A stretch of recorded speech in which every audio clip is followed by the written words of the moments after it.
Bonsoir à tous, je me présente, je m'appelle Blackfire et on va attaquer le deuxième tome de la saga du clone. Comme je vous ai dit, c'est une saga de oufissime.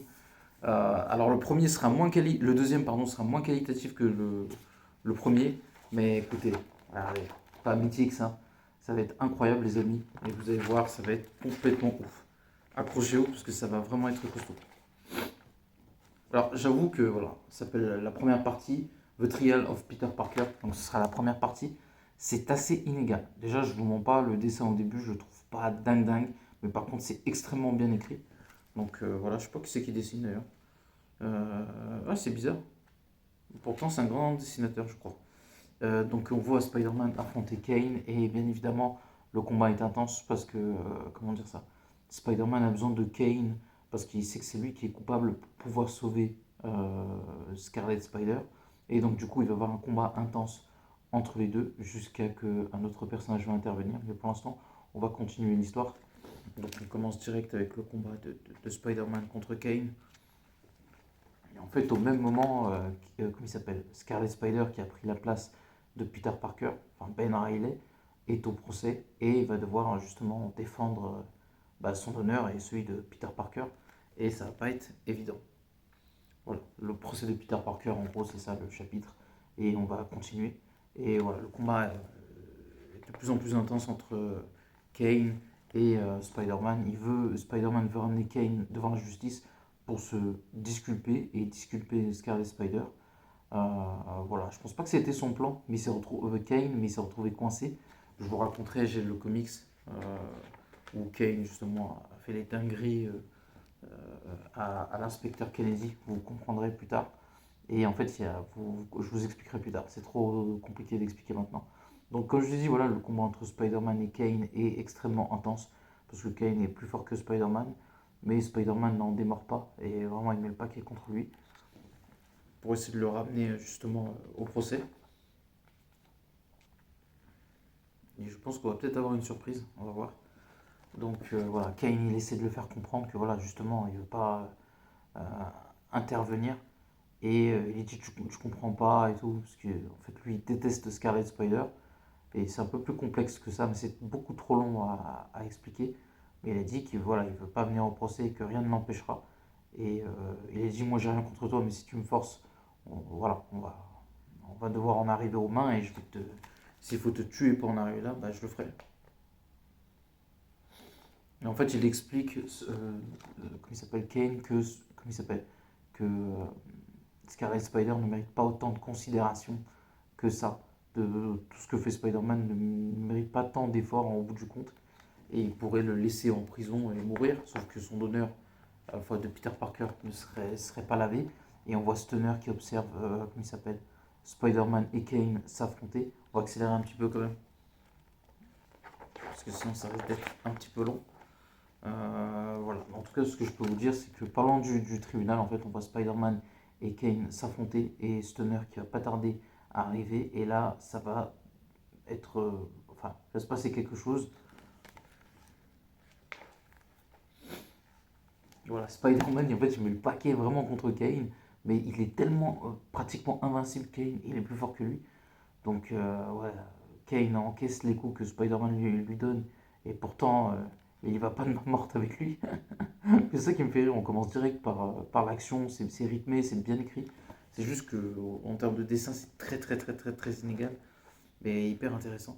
Donc on voit voilà, Spider-Man quand même qui est arrivé pratiquement à bout de Kane, mais Stunner est là et en fait elle dit à Spider-Man écoute, il a tué Docteur Octopus, mon petit ami, et du coup je vais le terminer. En gros tout le monde veut buter Kane, c'est ça qui est marrant dans cette partie. Sauf que Judas Voyageur arrive à un moment totalement impromptu qui surprend totalement Stunner, Spider-Man et Kane et il va kidnapper Spider-Man et Kane et vous allez voir que en plus du procès de Ben Riley, un autre de Scarlet Spider, un autre procès commence et c'est celui de Spider-Man à l'Institut Ravencroft avec Judas Voyageur en tant que juge et Carnage en tant qu'avocat, pas de la défense mais contre lui. Et Kane va essayer de défendre Spider-Man. C'est totalement inattendu. Donc je crois qu'il y a le docteur Kafka. Lui, c'est celui qui est Vermine. Au-dessus, Carnage. À côté de lui, c'est Shriek. le caméléon, et l'autre tout à ma gauche, bah, je crois que c'est Peter Parker. Je crois. Il me semble que c'est lui, j'ai un doute. Ouais, Edward, je crois qu'il s'appelle. Ouais, c'est ça. Et en fait, voilà, Spider-Man se retrouve dans une sorte de, de procès, en fait, euh, complètement absurde, et où Judas Voyageur est juge, et Carnage est bah, avocat, mais contre lui, et Kane va essayer de le défendre. C'est super bien écrit en plus. Parodie de justice, c'est exactement le mot que je cherchais en plus. Et voilà, en fait, on voit Kane qui va s'en prendre à Judas Voyageur, et on voit que, parce que Kane, il n'y a pas grand monde qui peut l'arrêter. Il y a Chacal qui arrive un peu à lui faire mal, mais sans plus. Et d'un point de vue psychologique, donc il a l'ascendant un peu sur le Kane. Et on voit, plus ou moins dans le récit, pour une première fois, on voit, comment il s'appelle, j'ai oublié son nom, Judas Voyageur arrêter Kane d'une seule main. Donc tout le monde est choqué. Et en fait, ils comprennent voilà, que Judas Voyageur, c'est le patron. Et que quoi qu'il arrive, ben, personne ne peut rien faire contre lui. Et Kane en a compris plus ou moins sa douleur. Après, on voit Carnage qui arrive, voilà, et qui va tout faire pour terminer Spider-Man. Pour l'instant, il ne peut pas le tuer, donc il va faire d'un point de vue psychologique. Et ça va être très intéressant. Et en fait, voilà, entre-temps, il y a eu le procès de Scarlet Spider, mais on va pas se mentir, c'est ce qui nous intéresse le plus, c'est le procès de Spider-Man. Et vous allez voir un truc auquel vous n'êtes vraiment pas prêt, parce qu'il y a plein de rebondissements dans cette histoire-là. Et voilà, on va voir que Carnage et Kane, c'est pas le grand amour. Et du coup, les deux vont s'affronter pendant le procès. Difficile à vous dire lequel des deux a l'avantage, parce que tant les deux sont tellement forts que... attendez, il faut que je regarde un petit peu. Euh, ouais, on peut dire que Carnage est plus fort que Kane, c'est assez surprenant, mais de ce qu'on voit, Carnage en fait, enfin Kane a attaqué Carnage, il lui a brûlé le visage et après Carnage a répondu, ça fait très très mal à Kane jusqu'à que Judas Voyageur sépare les deux. Mais voilà, on peut dire que même que ce soit Kane ou Spider-Man, ils sont dans un danger extrêmement compliqué. Et je pense que Kane et Spider-Man réunis pourraient arrêter Carnage, mais dans ce processus-là, de ce procès, ça va être très compliqué pour les deux d'arrêter Carnage. Donc il prend un témoin qui est Edward, ouais, c'est un personnage que je vous expliquerai plus tard qui s'appelle euh, Edward McBridge, on va l'appeler Malcolm, parce qu'il s'appelle Malcolm aussi. Edward Malcolm McBridge, je crois. On va l'appeler Edward. Et excellent personnage. Vous comprendrez plus tard, c'est un peu compliqué. Et il estime voilà, Peter Parker responsable de ce qui se passe.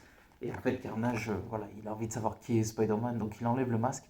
Et il sait que justement que Spider-Man, enfin, que Spider-Man est Peter Parker. Et Spider-Man commence à péter un câble. Et en fait, tu vois la force de l'homme araignée, parce qu'il est quand même solidement attaché. Et il casse les chaînes qu'il y a autour de lui en, en, en utilisant toute sa force et s'en dit long sur sa puissance. Et voilà, après ça continue encore.